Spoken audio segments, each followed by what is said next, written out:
El experimento ruso del sueño. Investigadores rusos a finales de los 40s mantuvieron a 5 personas despiertas por 15 días utilizando un estimulante basado en gas. Los tuvieron encerrados en un ambiente sellado para monitorear cuidadosamente el uso de oxígeno, de manera que el gas no los matase, debido a las altas concentraciones de gas.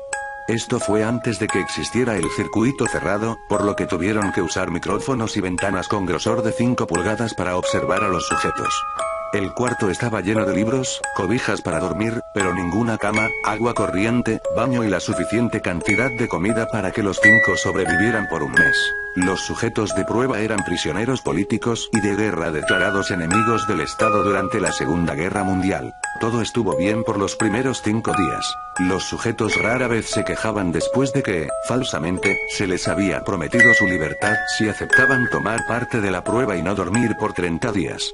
Sus conversaciones y actividades fueron monitoreadas y los científicos notaron que conforme pasaba el tiempo, ellos hablaban sobre incidentes traumáticos de su pasado. Después de 5 días se empezaron a quejar de las circunstancias y eventos que los llevaron a donde estaban y empezaron a demostrar paranoia severa. Dejaron de hablar entre ellos, y comenzaron a murmurar de manera alterna en los micrófonos. De manera extraña, todos parecían creer que podían ganar la confianza de sus captores si traicionaban a sus camaradas. En un principio se creyó que esto era un efecto del gas. Después de 9 días, el primero de ellos empezó a gritar. Corría por todo el cuarto gritando repetidamente por 3 horas seguidas. Después, trató de continuar gritando, pero solo podía dar un grito ocasional. Los científicos postularon que físicamente se había destrozado las cuerdas vocales. La parte más sorprendente de este comportamiento fue cómo sus compañeros reaccionaron a esto. O mejor dicho, como no reaccionaron, continuaban murmurando en los micrófonos hasta que el segundo de los prisioneros comenzó a gritar. 2 de los prisioneros que no gritaban, tomaron los libros y llenaron página tras página de sus propias heces, y de manera calmada, los pusieron sobre las ventanas del cuarto. Los gritos cesaron de repente, al igual que los murmullos de los micrófonos. Pasaron otros 3 días. Los investigadores checaban los micrófonos constantemente para asegurarse de que trabajaban, porque creían que era imposible no escuchar sonidos con 5 personas dentro. El consumo de oxígeno indicaba que los 5 debían seguir vivos. De hecho, el consumo de oxígeno era el necesario para 5 personas que hacían ejercicio extenuante. En la mañana del 14º día, los investigadores hicieron algo que no debían hacer para llamar la atención de los prisioneros. Utilizaron el intercom dentro del cuarto, esperando provocar respuestas de los prisioneros, pues temían que estuviesen muertos, o en estado vegetal. Anunciaron: abriremos el cuarto para probar los micrófonos. Aléjense de las puertas y acuéstense con las manos atrás en el piso o se les disparará. Se le otorgará la libertad a uno de ustedes si obedecen. Para su sorpresa, escucharon solo una frase, con voz calmada: no queremos ser liberados. Hubo gran debate entre los investigadores y fuerzas militares que financiaban el proyecto. Sin poder provocar más respuestas utilizando el intercom, finalmente se decidió abrir el cuarto a la media. Se limpió el gas del cuarto, y se llenó de aire fresco.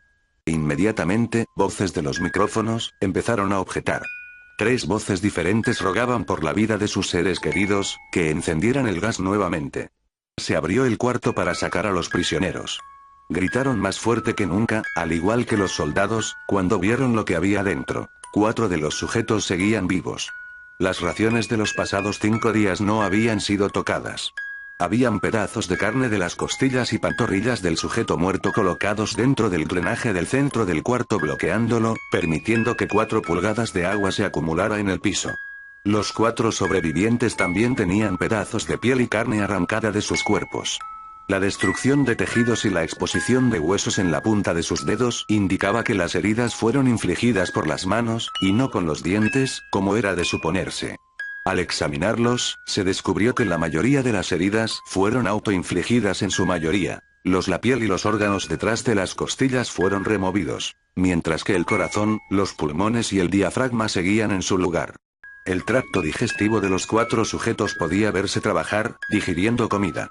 Rápidamente se hizo aparente estaban digiriendo su propia carne, y que ellos la arrancaron y se la comieron en el transcurso de los días. La mayoría de los soldados eran fuerzas especiales rusas en las instalaciones, pero aún así, muchos se negaron a regresar al cuarto para sacar a los prisioneros.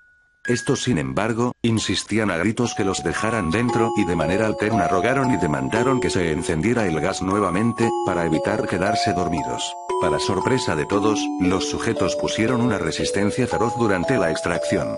Un soldado ruso falleció cuando un sujeto le mordió el cuello, otro fue gravemente herido cuando otro de los prisioneros le mordió la arteria femoral y los testículos. Otros 5 soldados perdieron la vida, si se cuentan a aquellos que se quitaron la vida en las semanas consecuentes al incidente. Durante la lucha, uno de los prisioneros dañó su brazo, sangrando de manera casi inmediata. Se intentó sedar al sujeto, pero fue imposible. Se le inyectó más de 10 veces de la dosis humana de morfina, y aún así luchó como un animal rodeado, rompiendo las costillas y un brazo de un doctor. Se veía latir su corazón al máximo por 2 minutos completos, mientras se desangraba, y continuó gritando por más de 3 minutos, atacando a quien se le acercara, repitiendo la palabra más una y otra vez, cada vez más débil, hasta que cayó en silencio. Los otros 3 sobrevivientes, fueron inmovilizados fuertemente y llevados hacia instalaciones médicas. 2 de ellos, con cuerdas vocales intactas, demandaban continuamente más gas para permanecer despiertos.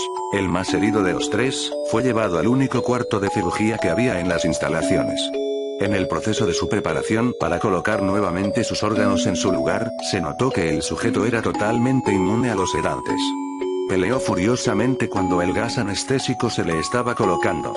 Se necesitó un poco más de anestesia de la normal para sedarlo, pero al momento que sus ojos se cerraron, su corazón se detuvo. En la autopsia, se encontró que en su sangre había 3 veces la cantidad normal de oxígeno. También se rompió 9 huesos en la lucha para no ser controlado.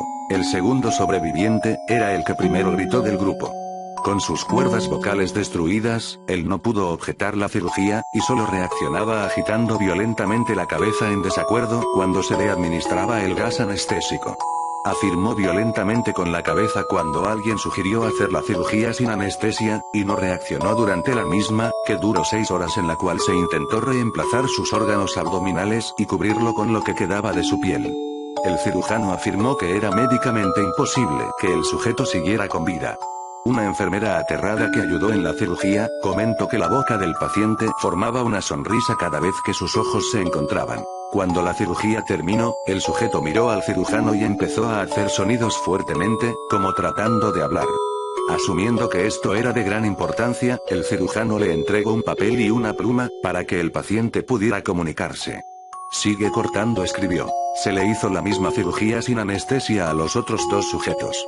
Se les tuvo que inyectar un paralítico, pues ellos reían constantemente, y le era imposible realizar la operación al cirujano. Una vez paralizados, solo podían interactuar con sus ojos. En el momento en que pudieron hablar nuevamente, exigieron una vez más el gas estimulante. Los investigadores trataron de averiguar por qué se lastimaron de esa forma a sí mismos, y por qué querían el gas nuevamente. La única respuesta fue: debo permanecer despierto. Se reforzó a los 3 sujetos y los devolvieron al cuarto, para espera de su destino. Los investigadores, enfrentando la furia de sus benefactores militares por haber fallado las metas del proyecto, consideraron dar eutanasia a los prisioneros. El comandante, un ex KGB, vio potencial en el proyecto, y en su lugar decidió ver qué pasaría si ponían el gas nuevamente. Los científicos se negaron rotundamente, pero al final, tuvieron que aceptar. En preparación para ser sellados nuevamente en el cuarto, los prisioneros, fueron conectados a un monitor EEC. Para sorpresa de todos, los 3 dejaron de pelear en el momento que se dieron cuenta que los regresarían al gas. En este momento, era obvio que los 3 estaban haciendo un gran esfuerzo por mantenerse despiertos. Uno de los prisioneros estaba murmurando una canción. El sujeto mudo, peleaba con sus ataduras de piel, como si tratara de enfocarse en algo. El último sujeto mantenía su cabeza en la almohada, y parpadeaba rápidamente. Siendo este el primero al que se le puso leer, la mayoría de los investigadores monitoreaban sus ondas cerebrales con sorpresa. Eran normales la mayor parte del tiempo, aunque algunas veces aparecía una línea recta de manera inexplicable. Parecía que repetidamente sufrían de muerte cerebral. Mientras analizaban los datos, una enfermera notó que los ojos del sujeto se cerraron. Sus ondas cerebrales cambiaron inmediatamente por las de sueño profundo, luego se pusieron rectas, y de manera simultánea, su corazón se detuvo. El único sujeto que quedaba que podía hablar comenzó a gritar para que lo encerraran en ese momento. Sus ondas cerebrales mostraban las líneas rectas del sujeto que acababa de morir por quedarse dormido. El comandante dio la orden de sellar el cuarto con los 2 prisioneros dentro, junto con 3 de los científicos. Uno de los 3, inmediatamente tomó un arma y abrió fuego contra el comandante, matándolo de un tiro entre los ojos. Después apuntó al prisionero mudo, y le voló el cerebro. Apuntó al prisionero que quedaba vivo, mientras que los demás investigadores escaparon del cuarto. No me encerraran con estas cosas. No contigo. Le gritaba al prisionero que estaba atado al camastro. ¿Qué eres? Demandó.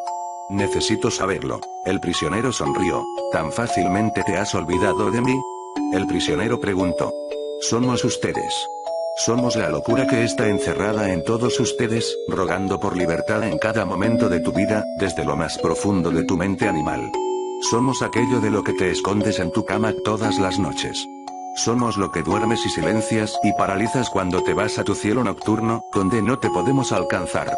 El investigador hizo una pausa. Apuntó al corazón del prisionero y disparó.